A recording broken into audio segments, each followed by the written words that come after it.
2002년 6월 29일 토요일 오전 월드컵 열기로 대한민국 전체가 들떠있던 그날, 서해에서는 실제 전투가 벌어지고 있었습니다.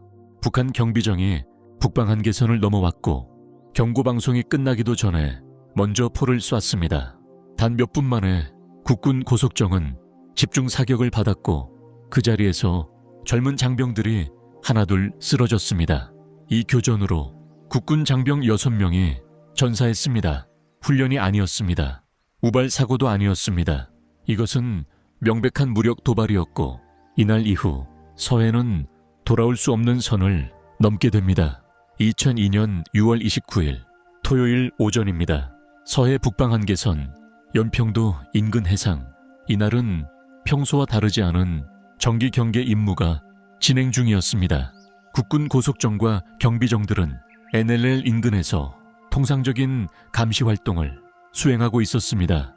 당시 서해는 이미 긴장이 반복되던 해역이었습니다. 1999년 제1연평해전 이후 북한 경비정은 여러 차례 NLL을 넘나들며 의도적인 충돌을 시도해왔습니다.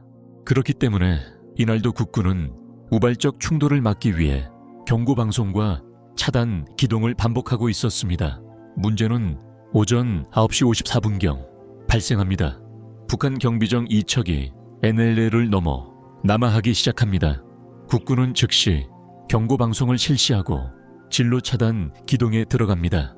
이는 수년간 유지돼 온 서해 교전 규칙에 따른 정상적인 절차였습니다. 그러나 북한 경비정은 속도를 줄이지 않습니다. 오히려 국군 고속정을 향해 더 가까이 접근합니다. 그리고 오전 10시 25분 북한 경비정에서 먼저 한포 사격이 시작됩니다. 경고도 없었습니다. 협의도 없었습니다. 북한 경비정의 오픈실 밀리베름 한포와 기관포가 국군 고속정을 향해 집중적으로 발사됩니다. 이 순간부터 제2연평해전이 시작됩니다. 국군 고속정 참수리 357호는 직접적인 타격을 받습니다. 함교와 조타실 인근에 포탄이 명중하면서 순식간에 전투 불능 상태에 가까워집니다. 조타 장비가 손상되고 통신이 끊깁니다. 함정 내부는 연기와 파편으로 가득 찹니다. 그러나 함정은 후퇴하지 않습니다. 생존한 장병들은 즉시 대응 사격에 나섭니다. 제한된 시야, 손상된 장비 속에서도 국군은 임무를 포기하지 않습니다. 주변에 있던 참수리급 고속정들이 즉각 지원에 나서고 집중 사격이 이어집니다. 교전은 약 30분간 지속됩니다. 이 짧은 시간 동안 서해는 실질적인 전투 해역으로 변합니다. 결국 북한 경비정은 큰 피해를 입고 북쪽으로 철수합니다. 국군도 추격을 중단합니다. 더 이상의 확전을 막기 위한 판단이었습니다. 전투가 끝난 뒤 피해 상황이 확인됩니다. 국군은 이 교전으로 6명의 장병이 전사합니다. 그리고 18명이 부상을 입습니다. 전사자들은 모두 참수리 357호에 탑승해 있던 장병들이었습니다. 조타실과 함교에 집중된 포격이 그대로 인명피해로 이어진 것입니다. 전사한 장병들은 20대 초반부터 30대 초반의 젊은 장병들이었습니다. 평소와 다름없는 경계 임무를 수행하다가 갑작스러운 교전에 목숨을 잃었습니다. 부상자들 또한 중상자가 다수였습니다. 화상, 파편상, 골절. 전투가 끝난 뒤에도 장병들은 오랜 치료와 재활을 겪어야 했습니다. 이 사건이 국민에게 큰 충격으로 다가온 이유는 전투 그 자체보다도 그 이후였습니다. 당시는 2002년 월드컵 기간이었습니다. 전 국민이 거리에서 응원하던 바로 그 시기, 서해에서는 실제 전투가 벌어졌고 국군 장병들이 전사했습니다. 그러나 사건 초반 이 교전은 상대적으로 크게 주목받지 못합니다.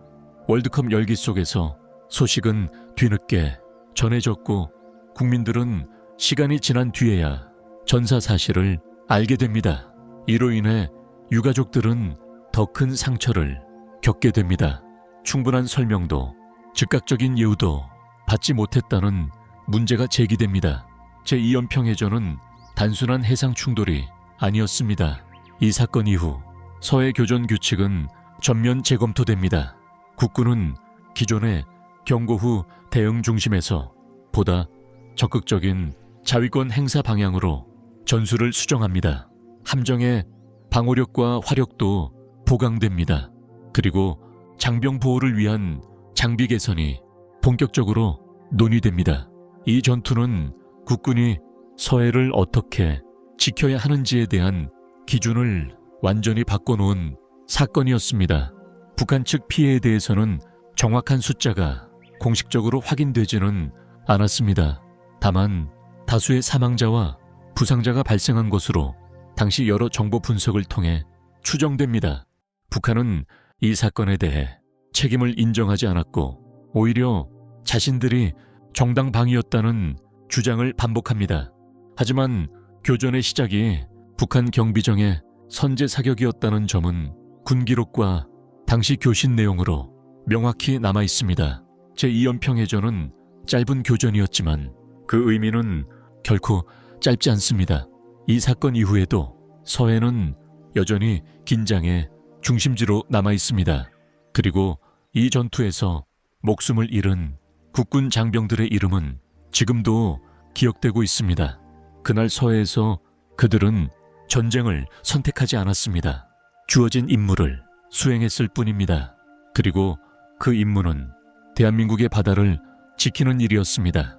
이것이 2002년 제2연평해전입니다.